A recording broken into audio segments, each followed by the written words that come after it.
Well, good evening, everyone. Lovely to see you. Tonight is first of three sort of meetings which we're having on a Sunday. We've changed the time to 4 o'clock, so we thought it might be a little more helpful to at least come out in some sort of semblance of light.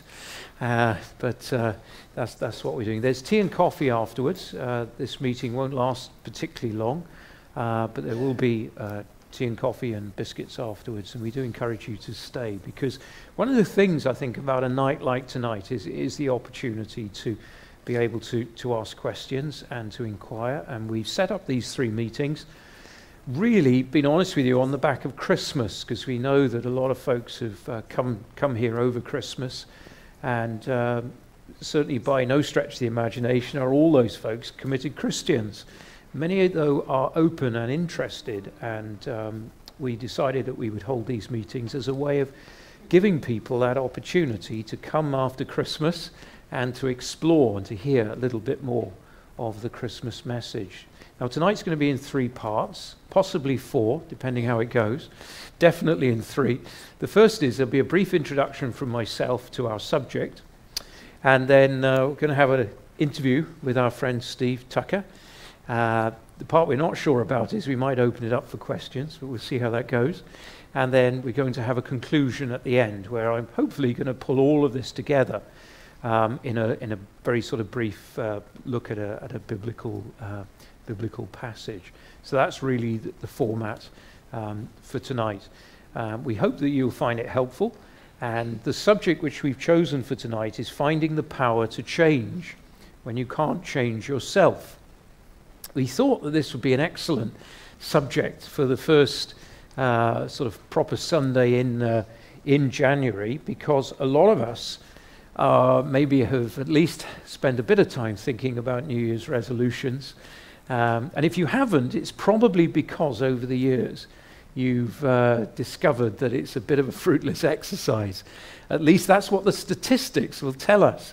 I was looking into this, and you know, the typical New Year's resolutions to lose some weight, to maybe to get fat. Apparently some of the really common ones, sorry, not to get fat, to lose some weight, to get fit. Fit, fat. It's amazing the difference one little letter can make, isn't it? Yes, I really want to get fat this year. Said nobody. But so we have these aspirations. And in fact, some of the most popular ones at the moment, it's very interesting. There's one of the most popular is to actually set aside some me time. I don't particularly like that phrase, me time, but we know what we mean by that. If you're perhaps in a family who are very busy or are busy at work and lots of interests, lots of hobbies and things like that, to actually set some time apart. What I think our Scandinavian friends talk about hygge, don't they? Finding that sort of cozy, comfy place.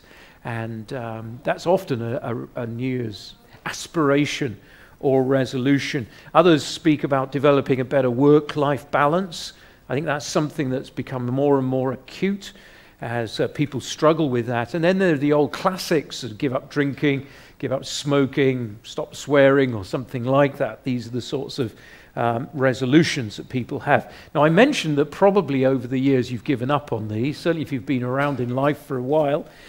Because there was a study done by Bupa. You know, Bupa, I'm never quite sure what Bupa stands for, but they're the private healthcare people. And they did a study looking into New Year's resolutions and discovered that obviously very few people keep them. 63% of people will fail with New Year's resolutions, 63%. So that's pretty high. 43% of that 63% will fail in the first month, and 80% of that 63% will have failed by March.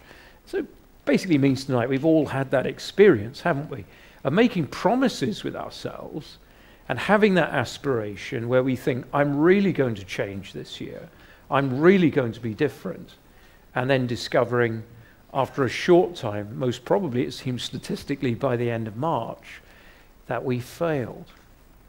It's actually a very common experience. It's a real human experience. If I said to you tonight, what is it about you that you would like to change?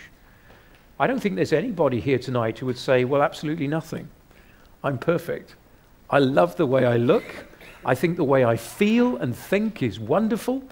I'm absolutely tremendous. No, all of us have aspects which we would want to change, and we've all struggled in this area. Now, so far what I've talked about are those changes that go on in the outside, the external changes.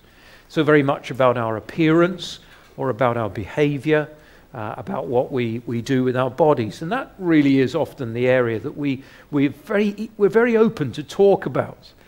You might be a little bit cautious, but it's not that difficult to say, well, this year I want to lose some weight, or this year, I don't know, something else about your body. We're quite comfortable, generally speaking, in those terms.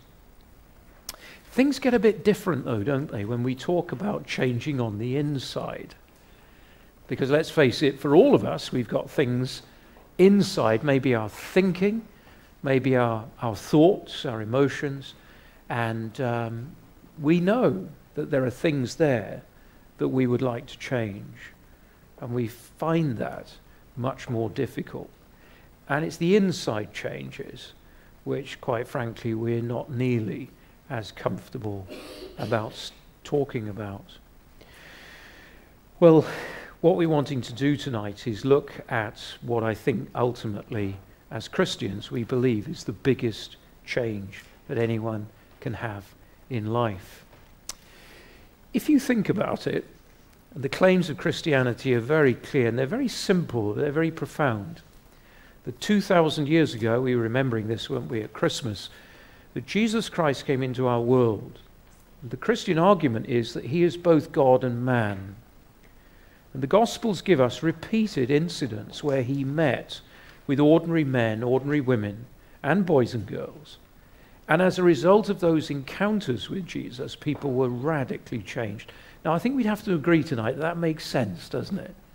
If Jesus Christ is God, meeting with him should affect us. If we really meet with him, it should really change us. And repeatedly we find Christ saying, "Come to me," inviting us to meet with him and inviting us to know and to experience that change. I mentioned about change on the inside. It's interesting, isn't it? A lot of what we have in life, particularly in our culture here in Wales at the moment, is driven by, we might say, unhappiness. Not really deep unhappiness, but certainly some sort of sense of unhappiness. If you just take the whole area of advertising, the way it's done, somebody tries to sell you something, maybe it's a new car or something like that, and it's always happy people who are selling the product. There's the perfect happy family with the perfect house, whose garden doesn't look a bit like mine or yours. Everything is great, and the sun is always shining. Or at least if the advert begins in a storm, it ends in the sunshine. So it's selling us happiness. And one of the big reasons for that is that inside, invariably, we are not happy. And so we look for that happiness. And we know with advertising that it is, in the end, a bit of an illusion. Because as shiny and as lovely as that car is, after about a year, 2 years, 3 years, 4 years, certainly 5 years, it doesn't quite look as it did when you first bought it. So the pursuit for happiness is a temporary thing, but it's a reminder that deep down inside, in all of us, there is often a very real sense of unhappiness. And if you ever get those moments in life, and let's be honest, we don't often. I mentioned about one of the big New Year's resolutions that people have is to have some more me time, to find a place of quiet where we really think about life. We may find ourselves, when we really start thinking about life, actually having some pretty dark thoughts. Is this really all life is about? The pursuit of happiness, to cheer ourselves up inside, and somehow to find meaning and contentment in things like relationships or possessions or experiences like holidays. Is this really all life is about? Well, again, we come back to the Christian claim, which is Jesus Christ is both God and man. And he offers us something unique. something that only he can give us. And he offers us spiritual contentment. Now, don't think for one moment that I'm saying to you that if you become a Christian tonight, all your problems will disappear and you'll be perfectly happy and wonderfully happy for the rest of your life. No, Christians have problems. They really do. But in the midst of those problems, Christians discover that there is something deep and real and powerful and wonderful. And that is the fulfillment and the contentment that Christ brings. So our subject tonight is finding the power to change. And maybe you're somebody who's been around Christians, or you know someone who's a Christian, and you've seen the change that's taken place in their life. And you found yourself thinking, well, how did that happen? What is it about that person? And if you're really honest, maybe you found yourself asking, could something like that happen to someone like me? Could Jesus Christ do for me what I know and have heard other people say he has done for them?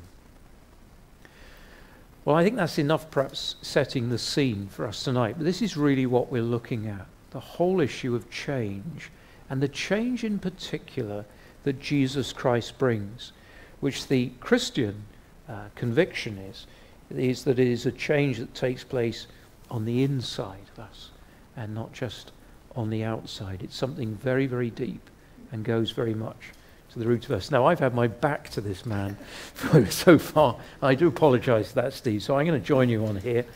And we just thought, Steve and I like to chat, and we thought basically we would have a chat tonight and we'd let you listen in. And but in particular, what I want to do, are we switched on? Are we? No, not yet. Here we are we? Really, what I wanted Steve to do tonight, and for us to talk about, is the big change which has been in your life. And I suppose to do that, we need to know a little bit about your background and where you come from. So we're not on, are we? Have we got a mic for Steve?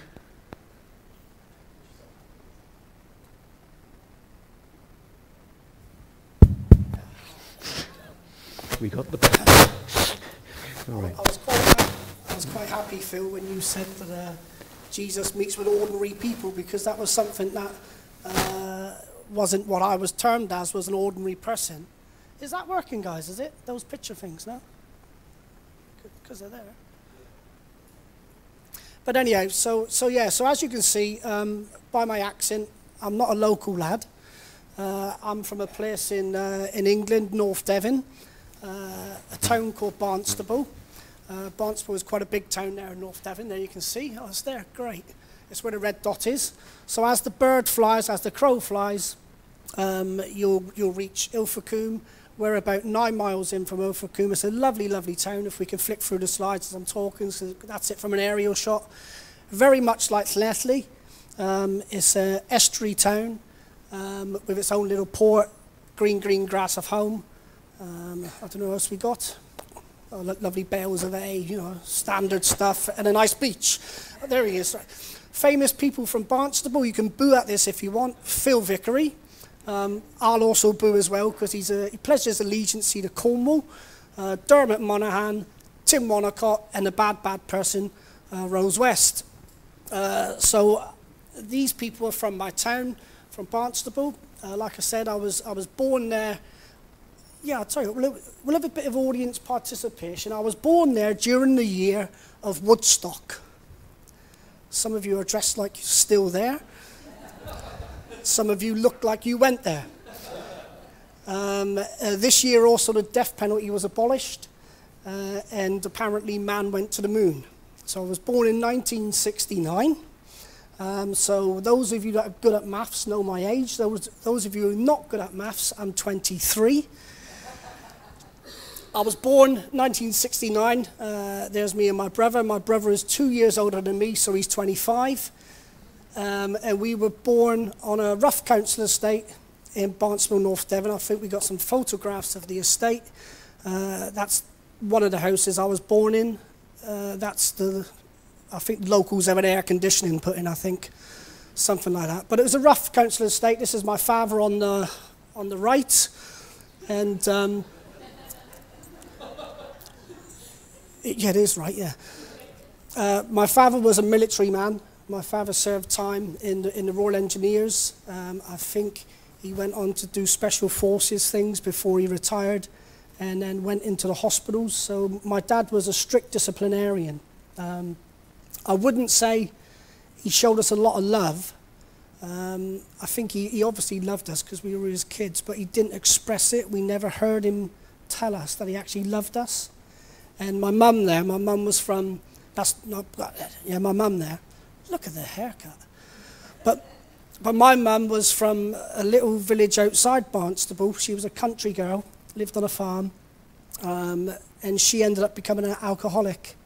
So you had a very, very strict father and a mother that was just drinking all the time. So we didn't see a lot of love in the family. They actually shared separate rooms. They didn't stay in the same bed. They had separate rooms. Not once did we hear them say that they loved each other. It was quite a strange environment to be brought up in. So going to school when your parents would come and pick you up, well, our parents didn't do that. My dad was away in the army, and my mum was usually down the town getting drunk. So thankfully, the school was only about from here to the surgery. So it didn't really stand out too much, that our parents weren't there. But my dad, when he came home, he was very, very well respected. He was a strong man. He was a marathon runner. He would run a marathon, not just like walking out the front door. It was nothing to him. He's very, very fit, but a very, very well-respected man in the estate where we were brought up on. The funny thing with the estate, it was a typical council project.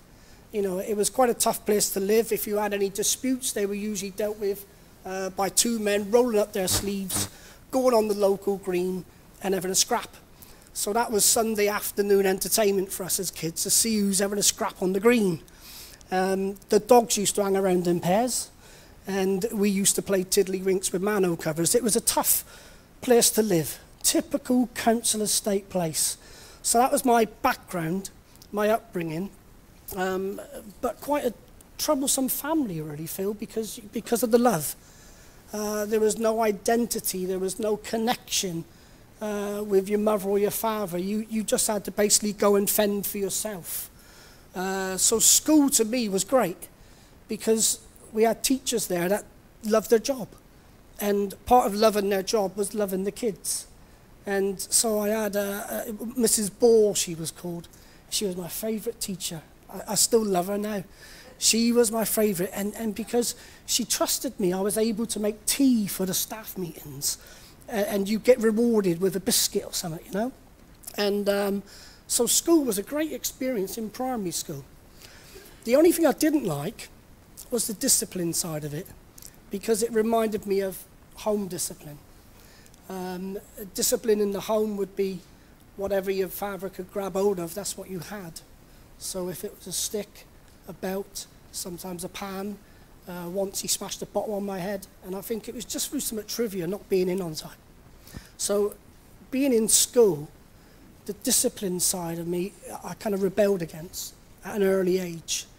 So that's kind of my background. Did that get you into trouble? It didn't get me into trouble in primary school. It had me on the stage on a Friday having my hand smacked by the headmaster, which is something they used to do regular. You'd have Friday assembly, and they would call the naughty kids on the stage in front of the school. And you would stand there and you would get 10 smacks on the hand by the headmaster in front of everyone. So I don't think it got me in trouble in primary school. The real challenge came when I came to secondary school, because you left primary school with a reputation as a bit of a troublesome kid. And of course, going from a school of 60 people to a school of 1,500 people, where you've got a reputation, and there's other kids who've got reputations like you, people soon want to fight and they want to take you outside the school gates. So going to a bigger school with a reputation wasn't really that good. And that's where my trouble started. I was only in secondary school for 3 months, and I got expelled for actually having a fight with the headmaster. He caned me. I'd done something wrong, and back in the day they could cane you, couldn't they? And I bent over and touched my toes, and he caned me 6 times. And then he pointed the cane in my chest and said, "What have you got to say for yourself, Tucker?" Expecting me to say sorry. And I told him that it didn't hurt. And the reason why I said this, because my dad used to say, when he used to beat us, he used to say, "The minute you stop crying will be the day I stop beating you." So I built up within myself a threshold to pain. So I knew that pain could not hurt me. So when I was caned at school, it just meant nothing. So I was kicked out then into a special unit by the age I was about 13, 14. And it was whilst I was in this special unit that I was invited then to participate in drug taking. And I ended up a bit like this. This is me at 14-year-old. Little bit of a punk rocker. It's a bit of a funny stance, but the next photograph will show you why I'm standing like that, because I'm actually on a horse. A punk rocker on a horse. This is in Dartmoor. What they used to do with the naughty kids, they used to put us in this special unit where social services, probation, and the police would kind of monitor you, because you're on the list now of being naughty. And to try and stop you going any further down the road, they would introduce you to nice police officers who would be cool to try and keep you away from trouble. And they would take us to places on Dartmoor. I guess as well it made the town safe for the weekend when we were all away. But that was me at 14 years old, getting into the punk scene in a big, big way. I followed a band called the Sex Pistols. I fought. I was the bass player, a man called Sid Vicious. But at the age of 14, Phil, I got myself a girlfriend, and I thought, that's it. It's love. 14, yeah, really. I was in love. She was called Denise, and me and Denise, we used to do certain things together, like take drugs, glue sniffing. But one night we were sniffing hairspray, and at the age of 14, she was 13. And we used to sniff it into a handkerchief, a cloth.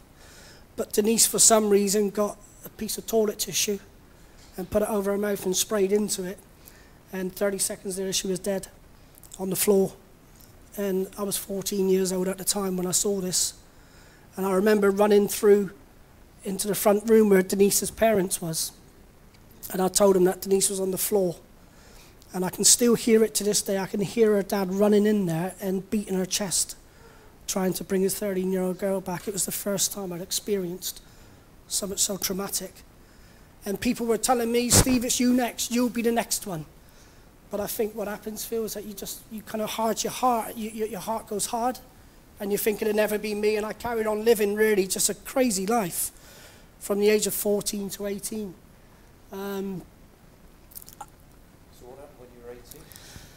Well, what happened when I was 18, and to get me to the point of when I became a Christian, a part of my childhood, I never heard the word Jesus. I never heard it. I know it sounds a bit mad, doesn't it, in 21st century England or Britain, but I never ever heard my mum or my dad tell me about Jesus. Never. And the only recollection was a vicar. He used to come into the primary school, I think once the blue moon, whenever they let him out. He'd come into the primary school, and he'd sing on his guitar, "Father Abraham has many sons as Father Abraham." Now we know that one, don't we? It's probably taken you back to your childhood as well. That was the only recollection I had of God. I actually thought when I became a Christian that God was called Abraham.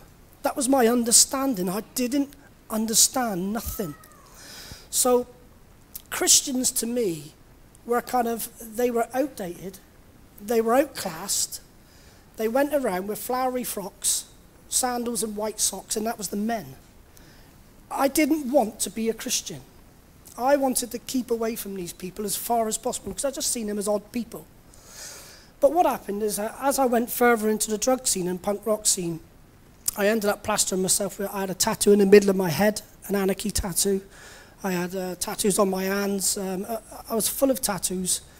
Big Mohican, padlock and chain around my neck. And I walked down the high street like a cockatiel. People didn't know what to think of me anymore. My mum and dad walked on the other side of the road when they'd see me. My family abandoned me. And I ended up being homeless on the streets of Barnstable at the age of 18. And I slept in a hole in the floor. The only thing that was over me was one of these red tents where I guess they were BT men putting in cables. And I remember sleeping down there one night, and there was a man, he opened up and he told me to come and sleep in his house, and he was a Christian. And he invited me to church, and I reluctantly said no, that he can keep his church. But about a week later, I took a big overdose of drugs and on a Friday night, and I ended up on a Sunday morning on the church doorstep. And I think it's the next photograph. Is it? No, that's me. Oh, that's a picture of me there. Look. When I was 18, that's a T-shirt saying "One-way ticket to hell" was a picture of Sid Vicious. This is the church that I landed on. Was an Anglican church in Barnstable. That was the altar that I walked down.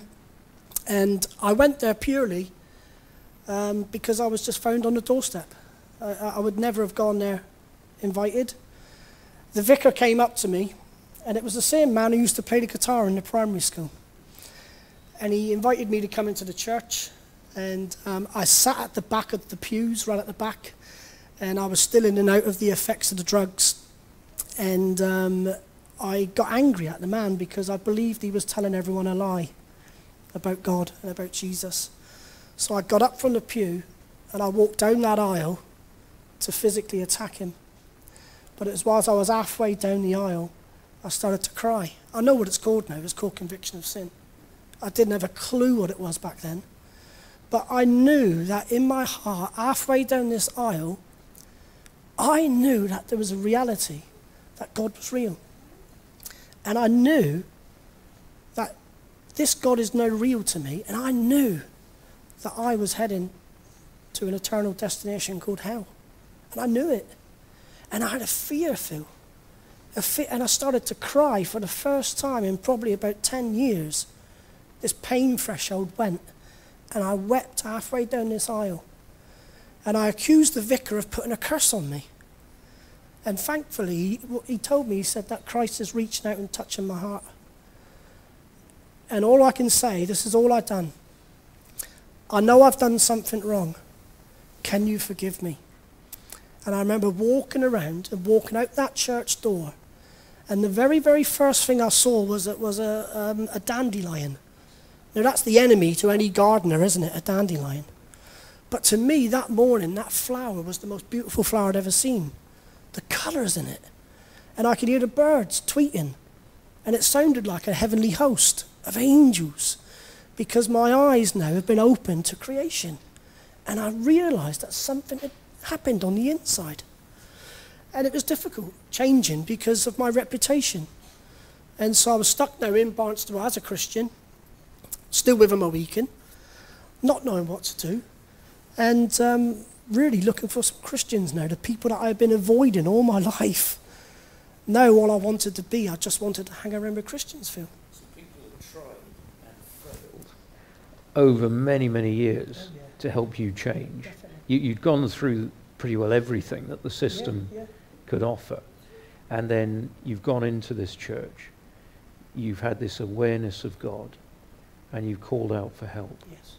And there's suddenly been a very dramatic change. There is, yeah. I didn't want my Mohican anymore, which for a punk rocker, that's kind of like your identity. So my Mohican had to go. But the problem is that I had a drug problem as well. So it was easy coming to Christ, but it was very, very difficult now learning how to kick habits and not having the ability and the power to do it yourself. In this church, there was a couple that went to a Christian rehab in Bristol called Life for the World. So I applied to go to this Christian rehab because I really wanted a second chance at school, but I wanted a second chance at learning through the Bible. But they referred me to Teen Challenge. Now, Teen Challenge was based here in Wales, wasn't it? Which is my connection to Wales. There's Teen Challenge. It's closed now and gone to Leicester. But I arrived on Swansea bus station, let me get it right, September the 18th, 1988. I landed in Swansea, and all I had was a pair of trousers, a T-shirt, and a Good News Bible. I had no shoes and no socks. I had nothing because all I had was a pair of Dr. Martens with nails in it. And I thought, well, Christians can't be wearing them. So I landed in Swansea with no shoes and socks and a Good News Bible, going into a Christian rehab where all I wanted to do now was learn about Jesus and learn about my need of him.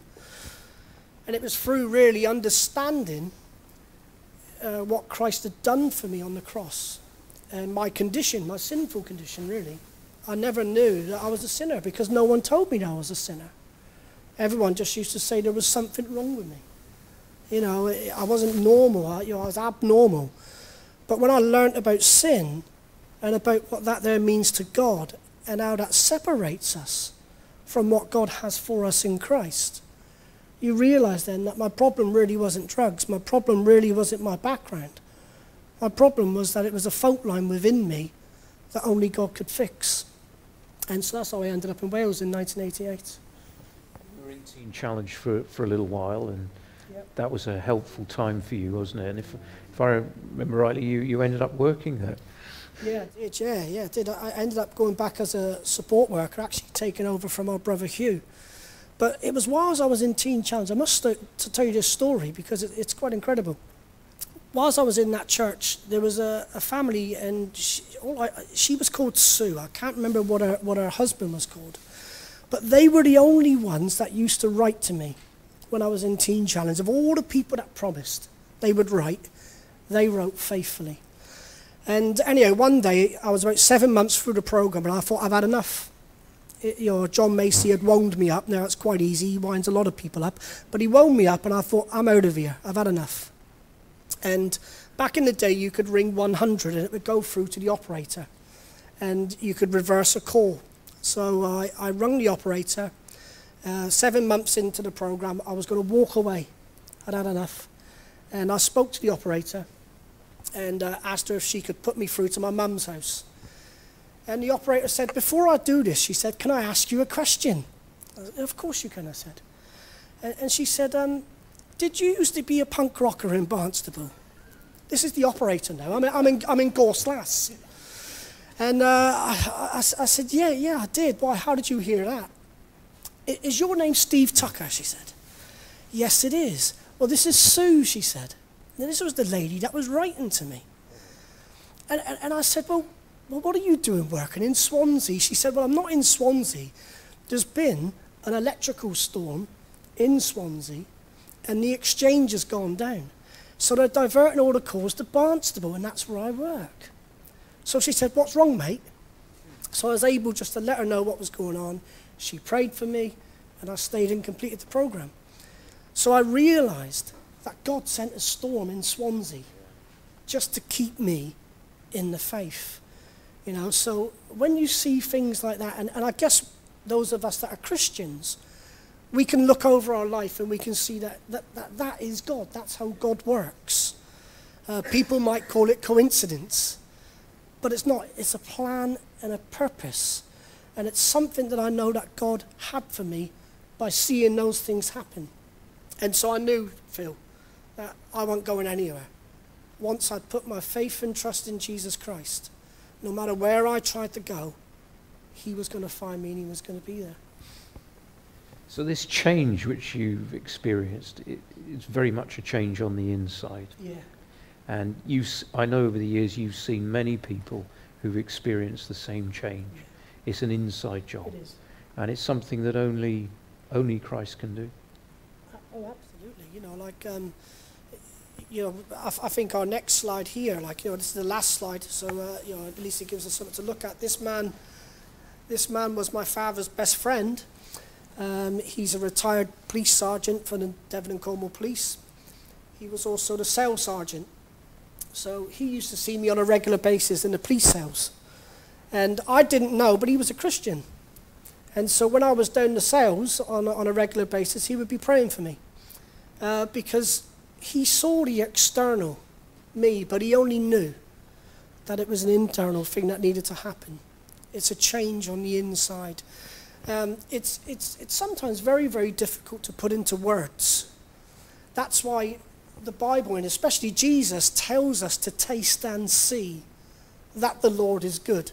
It's a personal invitation for us all to come and put him to the test ourselves. I can sit here tonight and tell you how much the Lord has changed me and what he's done with my life. But I'd be robbing you if I didn't encourage you also to say that and come to Christ yourself and ask him. Because he knows you better than yourself. He knows exactly where you're at. He knows your struggles. He knows your trials. He knows your fears. He knows your fightings. And his invitation really, just like it was to me, is to come and taste him. Come and see him. And put your faith and your trust in him. And it is as easy as that.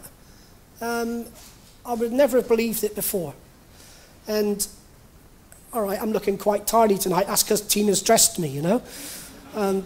I would have come just in a shorts and T-shirt. But it looks good on the outside. But on the inside, I can honestly tell you now, I'm a completely different man. And it was just walking down that aisle and just having that realization that I was a sinner and that before God, I was a no-gooder.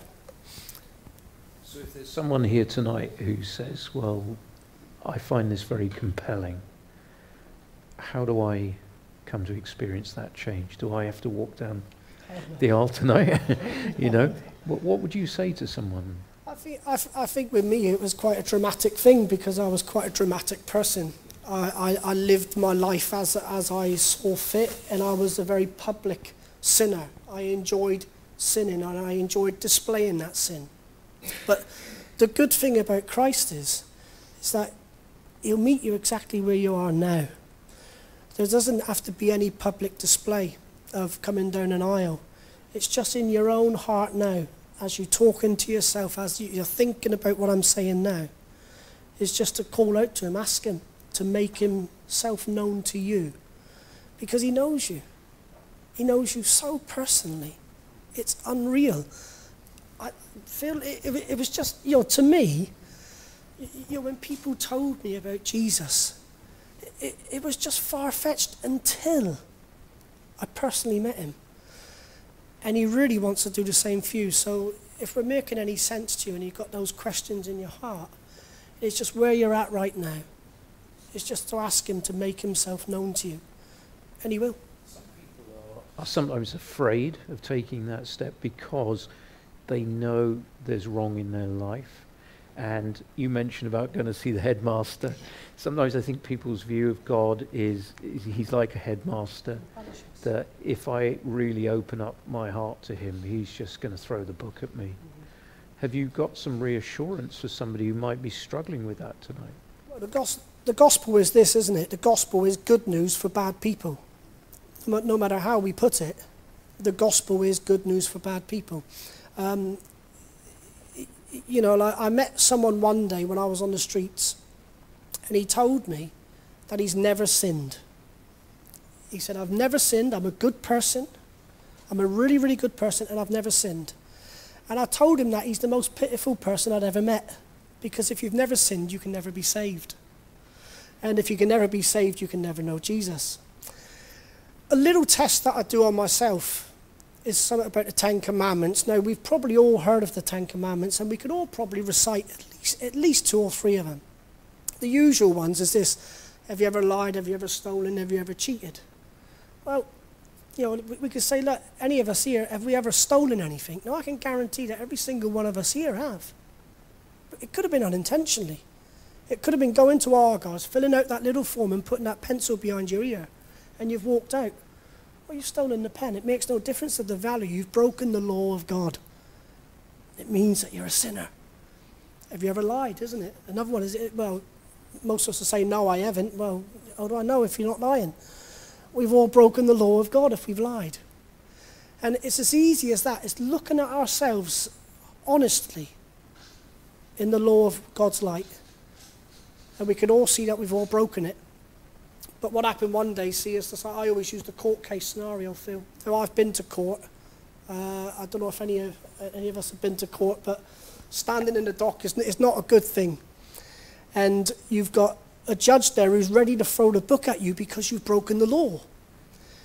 But all of a sudden, a man comes in from the public gallery, and he comes into your place as the judge is throwing down the hammer on your sin.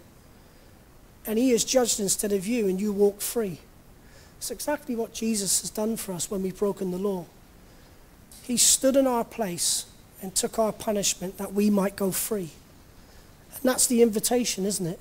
It's that to know him is to know freedom. So the welcome we actually get from Christ when we go to him with all our mess is one of love and one of mercy. Complete and utter love. I found it very easy to accept Jesus because I knew I needed saving. I found it very difficult to be loved by God the Father because of my relationship with my father. My father, like we talked about, was a strict disciplinarian and found it very hard to show us love. Accepting Jesus as a saviour was easy, but accepting the love of the Father was something that I've learned how to develop over the years of being a Christian. And now I know what real love is, that God really does love sinners.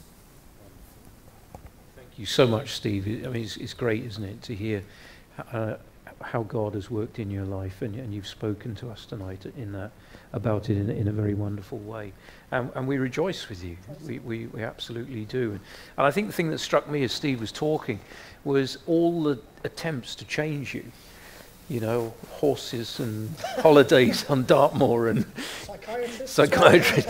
Yeah, we were joking, this is a psychiatrist's couch, you know. But you literally had everything, didn't you? And yet it is only Jesus Christ who's brought this change. I want to finish tonight by just pointing you to a place in the New Testament, because I think it's really important when we've heard a story like this. We're so grateful, actually, that many of us can't relate to a lot of the things that were normal for you. Maybe some of us can, but I guess a lot of folks here can't relate to them. And so there is always that sort of suspicion, maybe in your mind, well, you know, it's okay for someone like Steve, but what about someone like me, or maybe that's how you feel a bit tonight. There's an amazing incident. I don't know if we've got any slides of this at the back there. Last summer, my wife and I, we were very privileged to go for a week's holiday to a Greek island called Thassos. I don't know if any of you have been there.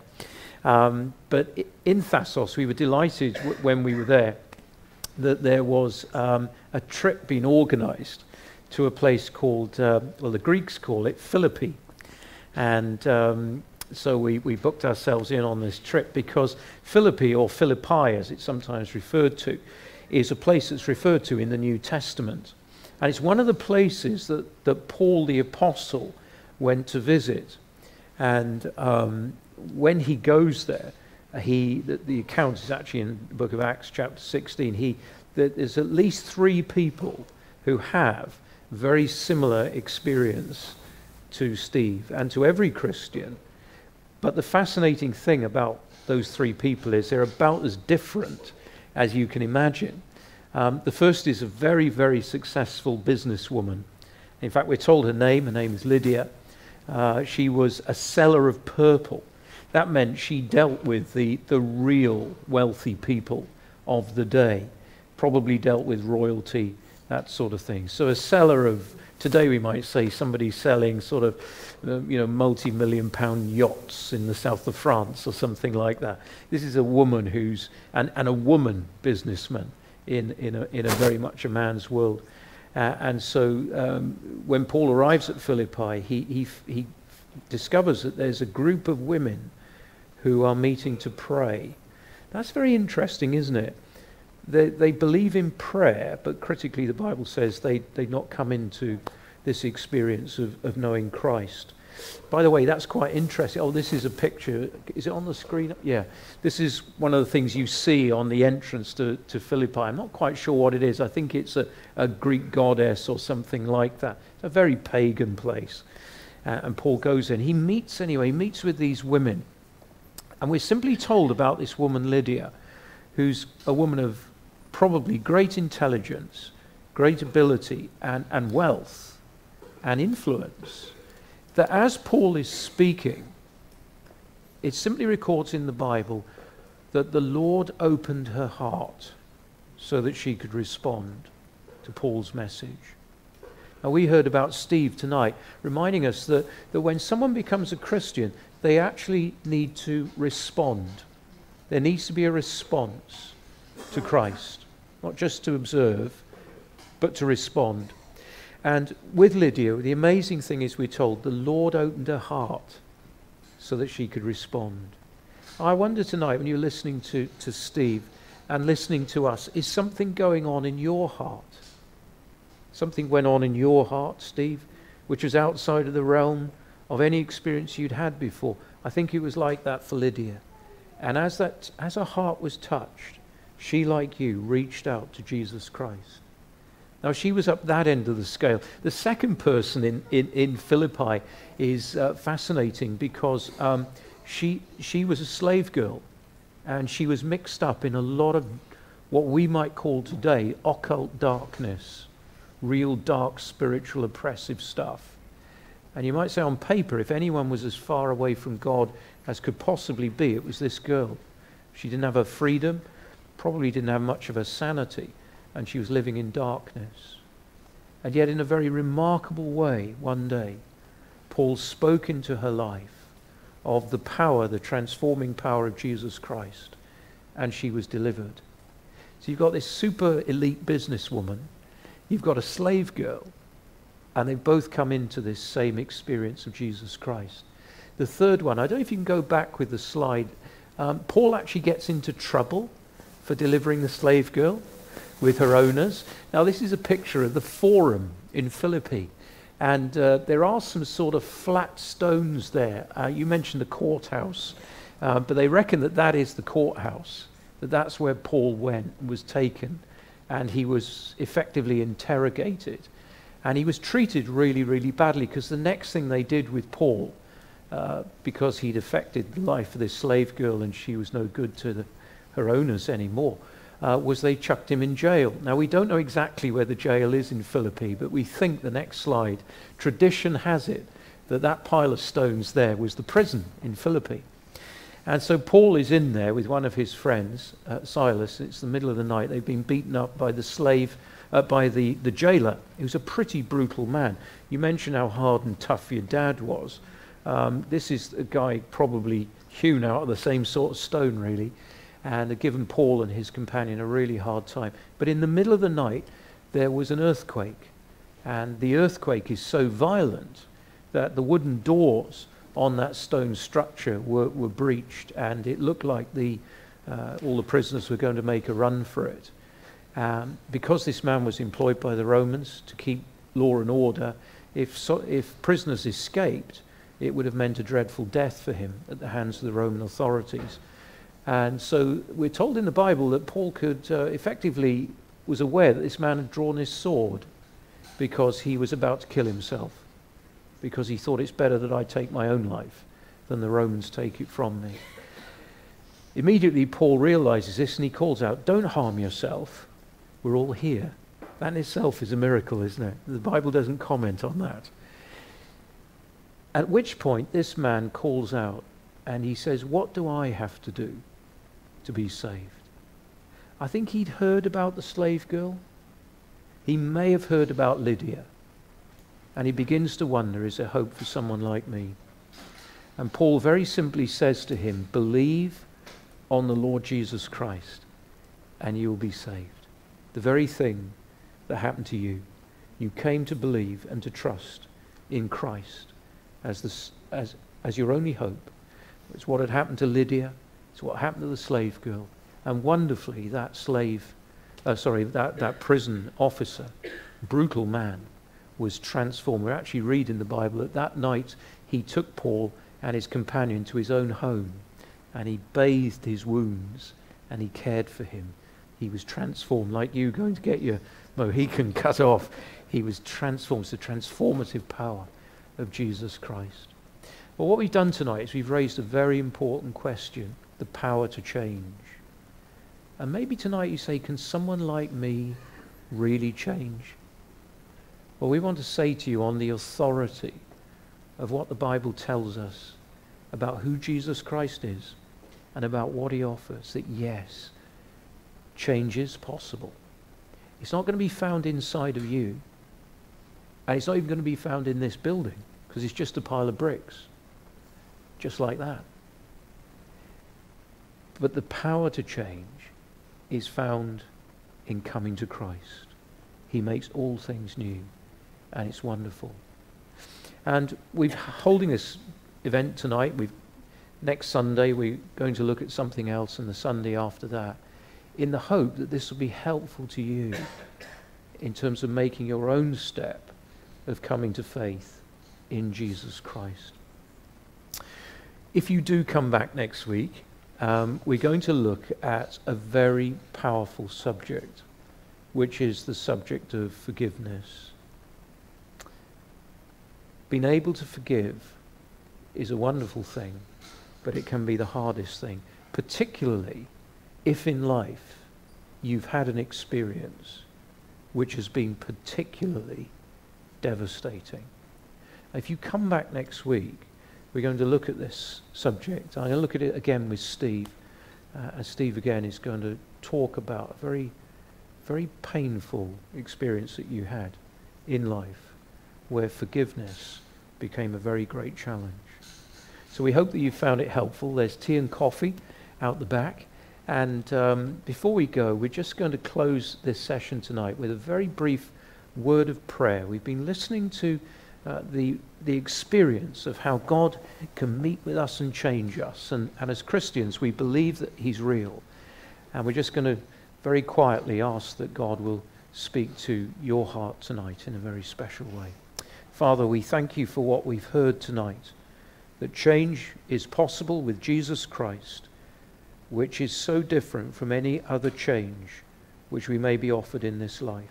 We thank you that you tell us that when we come to know Christ, we come from death to life, from darkness to light. Thank you for changing Steve. We thank you that you can change anyone, as we heard tonight from that incident in Philippi, whether we're a millionaire or whether we're just down on life, has been down on us. We thank you, Father, that anyone can be changed by Jesus Christ. So we pray in these moments now for anyone here who feels that you have been speaking to them, like Lydia of old.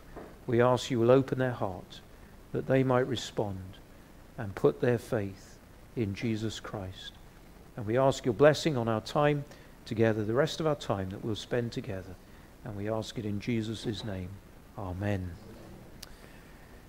Well, as I said, coffee out the back, and if you are able to stay, if you'd like to chat to Steve or to myself, or we'd be delighted. Thank you very much. Thanks, Steve. Great, mate.